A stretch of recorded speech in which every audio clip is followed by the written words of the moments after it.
Dari rekaman CCTV, terlihat kawanan geng motor menyerang seorang security dengan busur panah saat keluar dari pos jaga di Jalan Masjid Raya Kabupaten Goa. Akibatnya korban terluka pada kaki sebelah kiri. Kawanan geng motor juga merusak pos dan menyebabkan kaca jendela dan pintu pecah terkena lemparan batu. Kepolisian Polres Goa kini mengejar pelaku penyerangan berdasarkan rekaman CCTV di lokasi kejadian. Sementara korban kini menjalani perawatan medis di rumah sakit setempat. Kan saya ini jaga dalam pos. Ya. Pas saya dengar suara baku lempar masuk di perumahan, saya lihat di jendela. Pas saya lihat di jendela, dia lihat saya lagi yang dilempari. Kita lagi jaga pos di situ. Iya, security. Ada berapa banyak orang kita lihat? Sekitar lebih 20 motor. 20 motor. Iya. Kita sempat keluar. Iya, sempat keluar. Bertanya juga. Iya.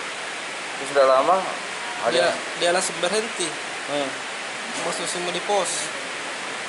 Jadi saya pastikan kejadian penyerangan yang dilakukan sekelompok pemuda tersebut benar adanya, dan awal kejadian itu petugas satpam mendengar ada ribut-ribut di luar, dan saat melihat memang ada 10 kendaraan, sekitar 10 lebih kendaraan yang melintas.